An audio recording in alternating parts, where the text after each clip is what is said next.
He doesn't look anything like me. Must be a mistake somewhere. Maybe he's not even my son, Andy remarked, openly favoring his good-looking and intelligent son over his daughter, Crystal. He told me, our daughter should get a job as soon as she finishes middle school and destroy the stuff we bought for her high school entrance.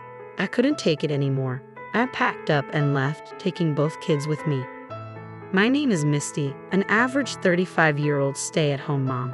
I used to live with my husband's son and daughter. My son, William, has always been handsome, mistaken for a girl when he was a kid. Friends would say, you should get William into acting or modeling. He's incredibly smart, gentle, and mature. By age 3, he conversed like an adult. On the other hand, my younger daughter, Crystal, is the cutest girl in the world from my perspective as a parent. However, her appearance differs from the conventional pretty girl. She's a bit plump with curly hair and a round face, not athletic, and slow to speak. To me, she's the most adorable girl in the world. Andy clearly favors William. When he gets home, he only pays attention to him. If Crystal tries to join in, Andy dismisses her, saying she's creepy and trying too hard. William tries to include her, suggesting, let's all play together, but Andy discourages it, warning, don't play with Crystal, you'll catch her stupidity. William sits uncomfortably, understanding the situation. Even my mother-in-law, Jacqueline, dotes on William and mistreats Crystal. Andy's family owns a store, and Andy is expected to take over. This obligation leads us to visit my in-laws weekly. Every time we go, Jacqueline grimaces and remarks, oh, you brought Misty and Crystal again. You could have just brought Andy and William. She treats me like a maid over the phone if we don't attend. I don't enjoy visiting my in-laws, but Andy insists I help with chores. On this day, Jacqueline decides to take William and Crystal to a large local park. Crystal is thrilled to spend time with her grandma. I had an uneasy feeling, but tied up with chores as usual, I reluctantly waved them off. By evening, Jacqueline returned home carrying a tired William on her back. Oh, he's getting heavy. William's growing up, she cheerfully commented, but there was no sign of Crystal. Jacqueline, where's Crystal? I asked, my unease growing. With no hint of guilt, Jacqueline replied, I don't know. Both were looking tired, but I can't carry both, so I told Crystal to walk back on her own. I couldn't believe what I just heard. A chill ran down my spine. I bolted out of the front door and sprinted towards the park, rolling over myself in a panic. Who would leave such a small child alone? I prayed she was all right as I burst into the park. Mom? The moment I heard that cry, Crystal leaped into my arms. I felt the tension drain out of me. A police officer was standing nearby. You're her mom, right? He asked. The park staff found her crying alone and called us. You shouldn't leave such a small child unattended. The officer admonished me, but then patted Crystal on the head, saying, it's good your mom came for you. I bowed my head to the officer several times and tightly held Crystal's hand as we headed home. On the way, Crystal spoke up in her innocent words, Mom, I was sleepy. Grandma said I could nap, so I slept on a park bench. When I woke up, no one was there, and I cried. I'm not mad, Crystal. I'm sorry, I said, my heart still racing with fear and relief. I scared you. I couldn't help but hug Crystal, who was carefully reading my expression. When we got back to my in-laws' place, both Jacqueline and Andy sighed at the sight of Crystal. So she's found, huh? Frustrated, I yelled at Andy. Do you even care what happens to your own child? Andy wasn't ashamed. He fired back with something shocking. I don't care what happens to her. She's ugly and not smart. She doesn't look like me at all. You probably had her with another man and are making me raise her. But that's not going to happen. Upon hearing this, Jacqueline also chimed in. It would have been fine if she hadn't been found. Who knows where she came from? I've never cheated. Crystal is absolutely your child. Do you have any evidence of me cheating? I protested, but all they did was mock me. From that point on, my daughter and I never went back to my in-laws' house. No matter how much Andy scolded us or how many sarcastic comments Jacqueline made over the phone, I endured it all to protect Crystal. William had noticed how poorly Andy and Jacqueline were treating us. Grandma would get mad if I also stayed home. I'm okay going alone. You and Crystal don't have to worry, William said as he gently stroked Crystal's head. Although I felt guilty toward William, we stayed home. William is truly a kind-hearted child. Dealing with Jacqueline's mood swings must have been tough, but William managed it with his inherent brightness and charm. I've thought about divorcing many times, but without any qualifications and being just a housewife, I couldn't fathom supporting William and Crystal all by myself. So I had no choice but to endure.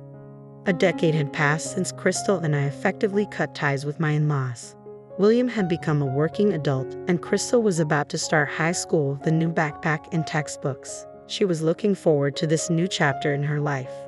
Andy still treated Crystal poorly, but we had both decided to ignore him. As long as William and Mom are on my side, that's all that matters, Crystal would say, which always made my heart ache. Still, seeing Crystal excited about her new life made me happy too.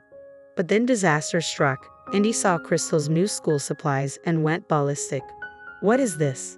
You're planning on going to high school? We've raised you this far, and you're not even our real child. Quit school and start working. Pay us back for all we've spent," Andy yelled, ripping up her textbooks and tearing her bag apart, hurling them into the muddy yard soaked from days of rain. "I'll make sure your mom hears about this," Andy said, dialing his in-laws. Jacqueline came over almost immediately, as if she'd been waiting for this moment. "Who do you think you are planning to go to high school on our dime? You should be thankful you even got to go to middle school. Get a job as soon as you graduate and give us all your earnings," Jacqueline declared. "Misty, you should be grateful we even took care of your affair child," she added, clearly enjoying herself. "You two are nothing but a bad influence on William, our heir. You're both worthless. Get out." So there we were, Crystal and I, picking up her thrown school supplies, listening to Andy and Jacqueline's harsh words. Both of us were drenched in the rain. Rain soaked our hair, and droplets streamed down our faces to the ground. I couldn't tell if they were tears or rain anymore. With William already moved out, there was no one left to stand up to these two. Crystal and I looked at each other, and we both knew there was no reason left to stay in this house after that. We packed a few essentials and left. Andy and Jacqueline agreed to the divorce without a fuss. With nowhere to go, we turned to William for help. He was shocked to see us covered in mud and rain, but quickly understood the situation and welcomed us into his home. William offered me a warm shower, a change of clothes, and a soothing drink. Feeling a bit more settled, we sat down to talk about what's next. "I got a call from Dad earlier. He says he's divorcing Mom and we should never let them in the house again," William said. "He told me to quit my job and take over the family store. But I don't want any part of it. I can't stand him or Grandpa." Hearing this made my heart ache for William. I've always wondered how hard it's been for him, stuck between our family and his in-laws since childhood. I had put up with it for as long as Dad and Mom were married and while Crystal was in that house. But that's not the case anymore, is it? William grinned mischievously. "How about changing schools, Crystal? I'm being transferred to another state. We can all move there and keep it a secret from Dad and Grandma. I hope their store goes under." Upon hearing William's enthusiastic proposal, Crystal exclaimed, "I'm definitely in." I've always relied on William, so it made me feel guilty, but I decided to go along with it because it seemed like the best course of action. Everything fell into place smoothly after that. A few weeks later, we were settling into our new lives in a new place. What Andy and Jacqueline don't know is that Crystal is actually brilliant. She's always been good at tests, she just developed a little slower than others. She even aced the entrance exam to a top high school at our new location. Crystal and I both got new phone numbers, cutting off all contact with Andy and Jacqueline. William kept his line open just to keep tabs on them. He thought it would be best to have minimal communication to avoid being desperately searched for. 10 years have passed since then. Crystal is an adult now, and William has a decent job. We're all living separately. Today is a rare occasion where we've all gathered for a family meal. I decided to dress up a bit as I waited for the two of them. Suddenly, I hear, "Is that you, Misty?" "Yes, it's Misty," I replied. It was Andy, now balding and bloated, and Jacqueline, her hair completely white and hunched over like a character from a storybook. "Where have you been for 10 years, Misty? We've been worried. Are you still mad about us claiming Crystal is a child of an affair? Come back. We haven't seen Crystal and William for years." "Where are my kids?" Andy ranted, saliva flying from his mouth. "Yes, come back. We're in terrible shape now," Jacqueline shrieked in her hoarse voice. Despite the dramatic reunion, I felt nothing. I observed them oddly detached. Mom, what's going on?" I heard a voice behind me. I turned to see a sharply dressed young man and a lovely young woman in a cute dress pointing at Andy and Jacqueline. Andy and Jacqueline were speechless. Is that William and Crystal? The young man asked incredulously. Yes, but what are Dad and Grandma doing here? William responded tersely. Wow, you both look incredible, Crystal. You've turned into such a beauty. I hardly recognized you, the young woman said warmly. I never imagined that little Crystal would grow up to be this stunning. I wish I'd been there to see it. Ignoring William's question, both Andy and Jacqueline shared their thoughts. You see, after Crystal moved away from Andy and Jacqueline, her life improved significantly. Whether it was the lack of stress or her active involvement in high school activities, she transformed. Her face slimmed down, and her eyes, once lost in baby fat, became more pronounced. Her hair, which was once unmanageably frizzy, gained a beautiful wave. Now Crystal is so adorable that she could stand next to a celebrity and not be overshadowed. Well, since her older brother William is handsome, Crystal must have had the potential to be beautiful as well, Jacqueline added. Both William and Crystal are successful and employed by big corporations. They are the pride and joy of me, their mother, so the family is back together after 10 years. Let's go out for dinner. I don't have money on me, but you both can pay, right? After all, I raised you, Andy said, placing his hand on Crystal's shoulder. She promptly slapped it away. Don't touch me, it's creepy. I've always been told I was a result of my mother's affair. I have no father, and you didn't raise me. Who are you? Crystal, now wearing heels, towered over Andy. Enough is enough, William stated calmly. I won't forget what you did to Mom and Crystal. Today is the last day we're in contact. Don't bother calling again. Andy exploded with anger. How dare you speak to your parents like that? Crystal, come home and marry a local businessman's son. William, come back and save the family business. Misty, apologize and serve us for the rest of your life. Andy's temper flared like wildfire. We exchanged glances and burst into laughter. Why would we want your forgiveness? What made you think that? Crystal said, smiling. I'm actually getting married soon, so that businessman's son is out of the question. I'm starting my own business, so there's no way I can take over the family shop. What a shame, it'll go under. Both of them laughed, shaking their shoulders. Andy looked desperate. Misty, you'll come back, won't you? His needy gaze was repulsive. No, Andy, we're done here, I replied, turning away with my children. Why would I return to that house? Who wants to be a housemaid there? Besides, I've remarried, so no, I can't go back. I flashed the shining ring on my left hand. What? You remarried without telling me? I won't accept this. Andy tried to snatch the ring off my finger, but before William could step in, another man came between us. Do you have business with my wife? No rough handling, please, Alan said, his presence imposing. Andy felt cornered. What's your deal? He retorted, trying to puff up his chest. I'm Misty's husband. As far as I know, you and Misty divorced a decade ago. I was the lawyer who facilitated the process. A lawyer? Andy seemed visibly shaken. That's right, I fell for Owen, the lawyer who helped me during my divorce, and we started dating.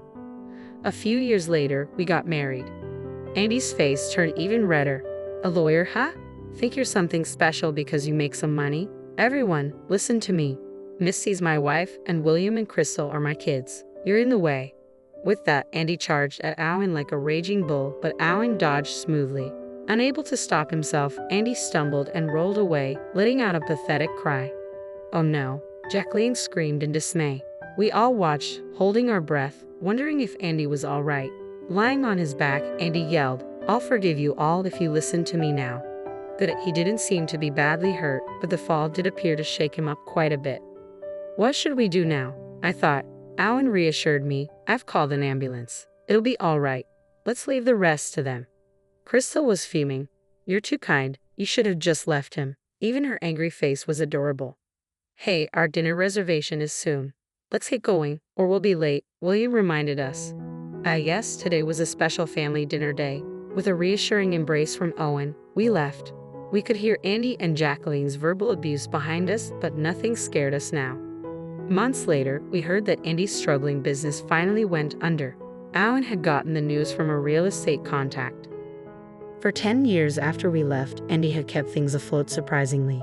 Now, Andy was blaming the fall for not being able to work, leaving Jacqueline to handle both the house and work, struggling to pay off debts. Hearing this, I couldn't help but marvel at how karma works. What goes around comes around. On a sunny Sunday afternoon, I was trying on a dress for Crystal's wedding. That looks great on you. I wonder which one I should wear. To think I'd see the day I'd attend as Crystal's father, it feels like a dream. I turned around and there was Owen, holding two tuxedos in his hands, smiling shyly.